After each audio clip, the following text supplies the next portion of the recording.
Hey Nurse World, hey YouTube, this is Brittani Bee. I'm back with another video and I have a question for you. How do you feel about your current role?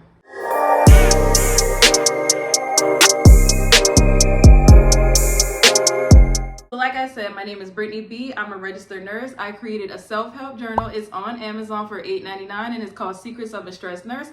And what I'm going to be doing is answering questions from that journal on this channel.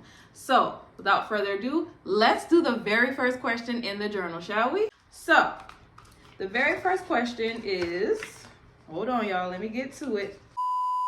Do you feel appreciated in your current role? Now, a little bit of a backstory. So I'm currently transitioning from one role to another. I just accepted a supervisor position at another job. So I haven't started that job just yet. I haven't even done orientation yet, but I am still at my old job. I am within my 2 weeks. So I'm going to be speaking on that job, obviously because I have no experience with my new job yet. But I will update you guys and let you know how it goes. So now that we got the formalities out of the way, let's answer the question. Do I feel appreciated in my current role? No. I literally go from feeling like a body in the building to a robot. Like I switch back and forth.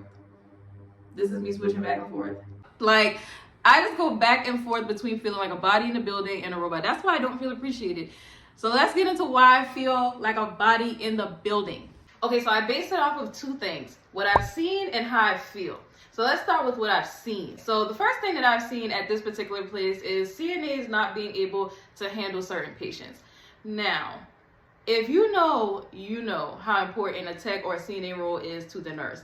And not being able to deal with certain patients is very problematic. So one or two, well, okay. But when we start getting into double digits or close, it's like, okay, why do you even have a job at this point? Because something is wrong here. And I just feel like certain issues like that aren't being addressed. So it's like, okay, we have to deal with it because you can't do it. So guess who has to do it? Here I am, having to do a second person's job because they can't do it because the patients don't want to deal with them. And it's like, okay, can we get somebody in here that can do it? No. I guess that person's me. Another thing that I've seen at this particular place: hostile supervisors. Y'all do not understand how hard it is to work with a hostile supervisor. And if you do, I feel so sorry for you. I am so sorry. I'm sorry you had to deal with that. I can understand if one or two people, again, if one or two people had an issue, okay. But if the whole building finds you problematic and you still have that role, something is wrong here. And it doesn't matter if they show up and they do the work. And I'm going to give an example. So one day a therapist walked up to her, right? And was trying to tell her something or another. I don't even know. But she went, "I'm busy." In his face. And of course, they started arguing because he was like, "You're not going to talk to me like that. You're not doing that to me." And I don't blame him because that is so rude. But she still has her job. And it's to the point now where she knows she's not going to get fired. So she'll throw that around like, well, you can complain on me if you want to. I'm going to have a job regardless. I'm still going to have my job. So you can say what you want to say. That's not okay.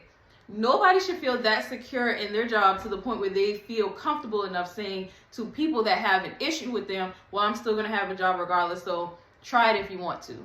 Okay, so I actually wanted to say this one first, but it's like the most mind-blowing one, yet the most common, so I saved it for last. But, y'all, the nurses that get high on the job or come in high, drunk, whatever, I just cannot believe that's really a thing. And it's so common. I cannot believe how common it is.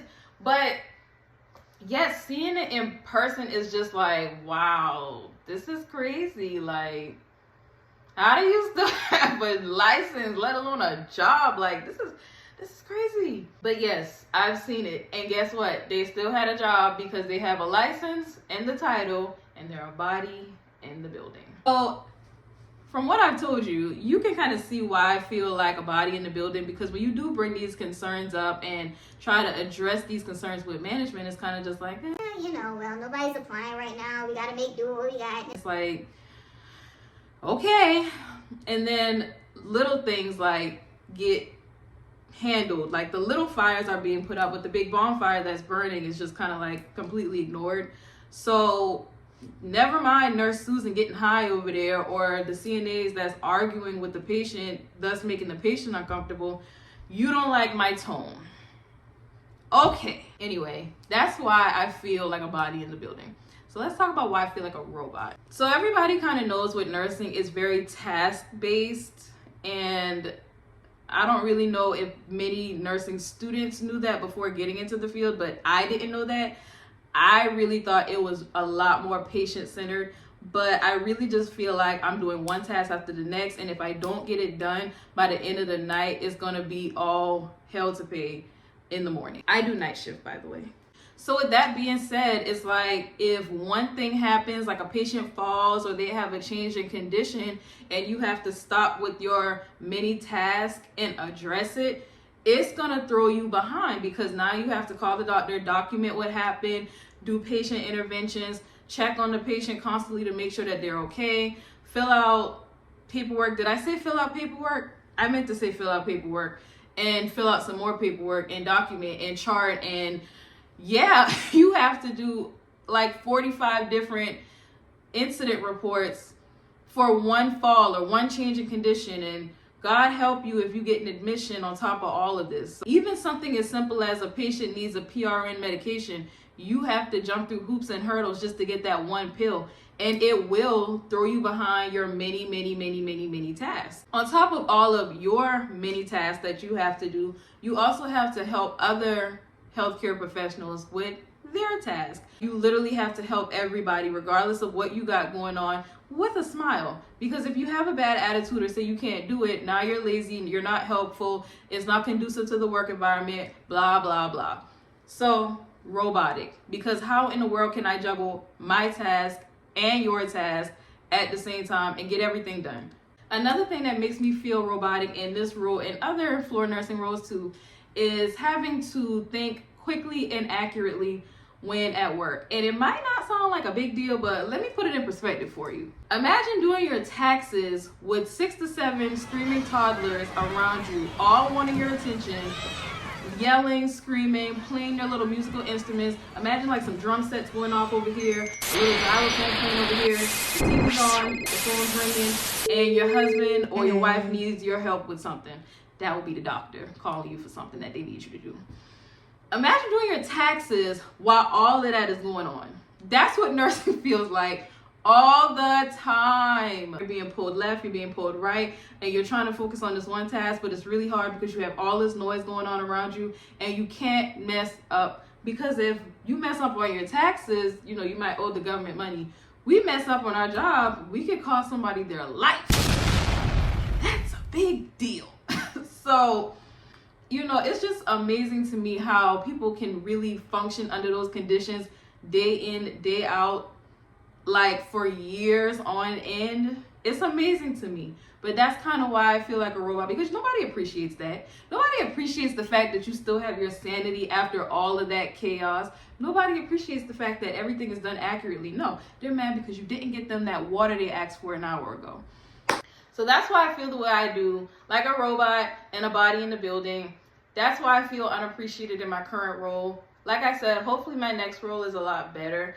I will say, because I'm not going to totally discredit everything, I do have a supervisor who's very helpful, very down to earth. She does make me feel like a person, and I appreciate her. So thank you so much. I'm going to miss you. I appreciate everything you've done for me. You made my job so much easier every time you've worked. And everybody really deserves a supervisor like you. Okay, so that was the first question answered in the self-help journal, Secrets of a Stress Nurse.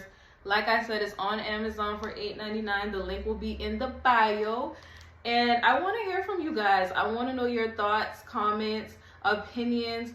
Tell me how you're feeling in your current role. Let's talk about it. Or if you don't feel comfortable talking, write about it. That's what it's here for, guys. Anyway, I love you. Stay safe out here in these nursing streets, and I will catch you in the next video. Bye.